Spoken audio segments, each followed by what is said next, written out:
Hi everyone, this is Aisha. Double tap, send me some love on this amazing Wednesday. I am so excited to be here with you today. And so today's Periscope is about the gift of goodbye. This one has been on my heart for a really long time, especially with the single moms. And just to take a step back, just to give you a little bit of background. So what I'm going to be doing is a weekly series, and so every week on Wednesday, I'm going to be posting about something that allows you to have a wealthy life. And so a wealthy life is not just financial wealth, because there's a lot of things that go into having a wealthy life. Things like, hold on one second. I want to make sure oh yes, much better. I had a screen protector on my phone and it was making it look weird. But again, it's about having a wealthy life.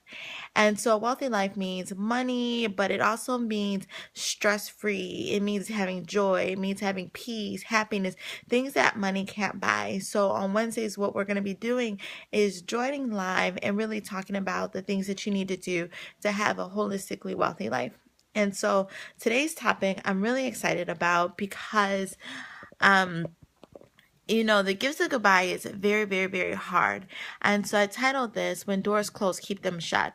And so I remember back when I first realized that I was going to be a single mom. So the father of my twins had left and I was devastated. And if you saw my initial Periscope where I talked about why I'm changing effing phenomenal, you'll know some of the trials that I faced, the emotional devastation that I faced when he walked out. And I'll never forget that a friend of mine told me, she said, you know what? You have to move on. You have to be strong. You have to keep going. And I can't be friends with somebody who, in the face of adversity, they just break. They just shut down. And so you have to be able to figure out how to get back up again. And so that's what I did. And so what she did is she sent me this video from Bishop T.D. Jakes talking about the gift of goodbye. And so what T.D. Jakes says is, when someone walks out of your life, let them. I'm going to repeat it because it's just so important. When somebody walks out of your life, let them. Let them walk. And the reason being is that, and I see those hearts going. I love it. Keep the hearts going. And the reason is that when God closes a door, he is telling you that you're no longer supposed to be in this place. He's trying to move you. He's trying to grow you. He's trying to get you to another location. And so the thing is when somebody walks out on you, they're telling you, I don't want to be here with you. I don't want to be here for you. And I'm out. And so what use is it to bang your head on a wall, blowing up somebody's phone, begging them to get back, because all it does is allow you to continue to get hurt. And if you have children in the situation, you're not being a good example to your kid. Moms, what good is it to show your daughters that you chase after a man? What are you teaching your daughters? Moms of sons, what are you showing your son? You're showing him that a man can treat his mom, his queen, his everything, any sort of way, and she will take it. And so what does he learn? He learns to treat women the same way because he thinks that that's normal, and it's not normal. You need to be emotionally well and connected to your kid, your self, and to be there for your kids. And I remember I got a lot of flack from it because when I saw that video, I stopped the begging, I stopped the pleading to stay, because I realized that if he wanted to stay, he would have stayed. And there is nothing that I could have done to force him to stay, because when somebody doesn't want to be there, they don't want to be there. It's nothing that you can do. Only God can change your heart at that point. And so what you end up doing is wasting a lot of time, emotional energy, resources that you could be doing something else. You could be loving on your kids, being there for your kids, instead of chasing after someone who doesn't want you anymore. And if they abandon their kids, and they don't want their kids either, you can't force somebody to stay. You can't force somebody to love you. You can't force somebody to love your kids. And all you're doing is when you continue to chase someone down and open up a door that God has already closed, you hurt your kid. I had a conversation with a good friend of mine who's a single mom, and she said the same thing. I see those hearts coming. I love it. And she said the same thing. She said she was not going to beg and plead for the father of her daughter to be there for her, because what was happening is he would show up because he felt forced, and then he would constantly break promises to his daughter. He never followed up. He never followed through. And her daughter was the one who was suffering because the person who was supposed to be there, who was supposed to love her, didn't and did not want any part of her life. And so it's been years since she's even seen her talk to her dad. And I was reading Believing Bigger by Dr. Shantae Bishop. You know, if you guys have been on these scopes for a while, you know I always quote that book. And I remember a story where she said her mom was dating someone and she broke up with him because he failed to buy her daughter a Christmas gift. And it wasn't that he didn't buy her a Christmas gift, it's that he promised her daughter that he was going to buy her something and he didn't follow through. And so she did not want to be the example to her daughter that she stays with people who don't follow through. And so that's what I'm trying to tell you today. When someone walks out on you, let them go. Their time is up. People are in your life for a reason and season. And some guys, they're just in your life to give you your child because God needs them to be in this world. And that is just fine, because you will find someone who will love you, love your kid, who is ordained for you by the Lord. I see those hearts coming. I love it. Just keep them going. I love it. And so what I want you to do is, if you for the single moms on this broadcast, if you are trying to chase the father of your child down, if you're trying to force him to be in your child's life, stop. You are not doing your child any favors. And I know you're thinking, like, Aisha, this is harsh, because that's her dad.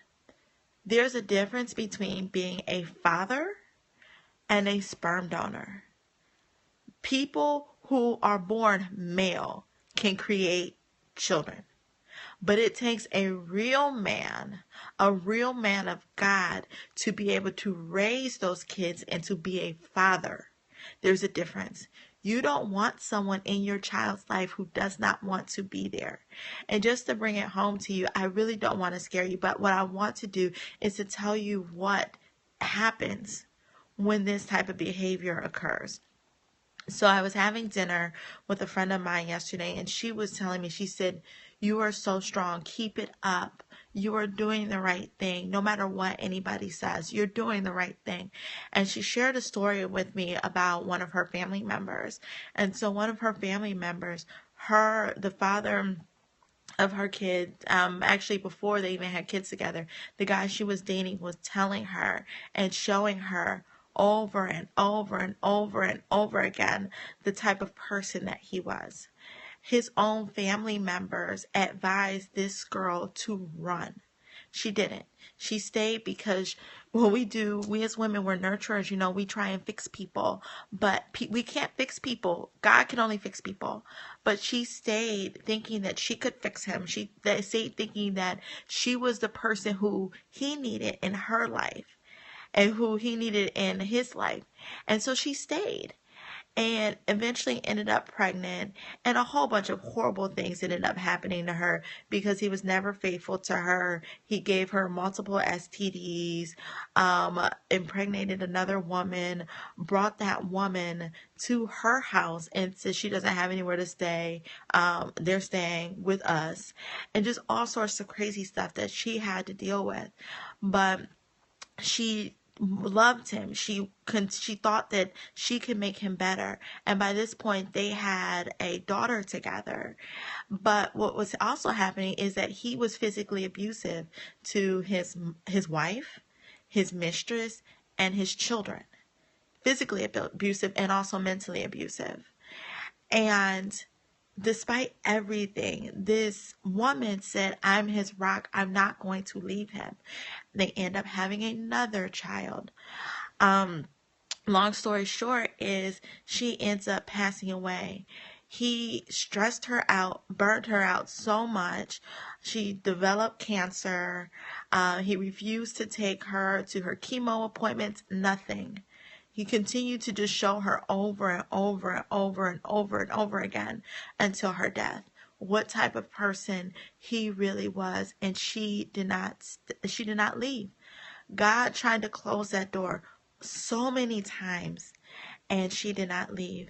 And so what I'm saying to you is to please, when someone walks out of your life, let them. You don't know what God is trying to protect you from, because remember, the Lord protects you from things seen and unseen. So those doors that he closes not only are trying to move you into that next direction, but he is also protecting you and guiding you and keeping you in the face of things that you know nothing about. And so I say this to say, whether it's your job, whether it's a relationship, whether it's your interactions with the father of your children, if a door gets closed, leave it closed. Your life will be better for it. You will have less stress, less drama, and in doing that, having less stress and less drama, you will have more time to love, be there for your kids, be happy, and to focus truly on the things that matter. So if you really want to know more, I strongly urge you to just look up the YouTube clip, Bishop T.D. Jakes, The Gift of Goodbye. And remember, when someone leaves you, let them. You don't know what the good Lord is protecting you from. So be grateful.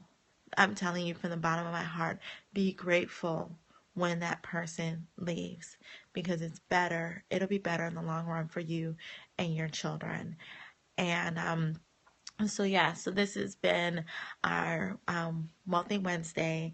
I'm Aisha Taylor, founder of F Phenomenal, and I work with single moms to develop financially savvy behaviors and raise financially savvy children, and just to empower the moms, let them know that you are not alone. I've been there, I'm going through it, and I just really want to do whatever I can to help you. So join me on the Facebook group, the Phenomenal Moms Facebook group. It's a wonderful, supportive sisterhood community, and I just strongly urge you to join it. So head over to Facebook and look up Phenomenal, Phenomenal Moms. Join in, introduce yourself. Let's conquer this journey together. Let's raise these amazingly beautiful kids, because I'm going to tell you right now, the Lord gives life and he takes life away. Your kids are there because the good Lord wants your kids to be there. So what we need to do as moms is to be as healthy as we can. Just draw on the strength of the Lord so that we can pour into these amazingly beautiful kids and raise them into the God-fearing adults that the Lord has called them to be, so that they can be positive change agents in the world. So just speak over your kids. Just speak positive. Just be encouraging and be the role model that you want your kids to see. So again, head over to the Phenomenal Moms Facebook group. I look forward to seeing you there. Thanks. Bye.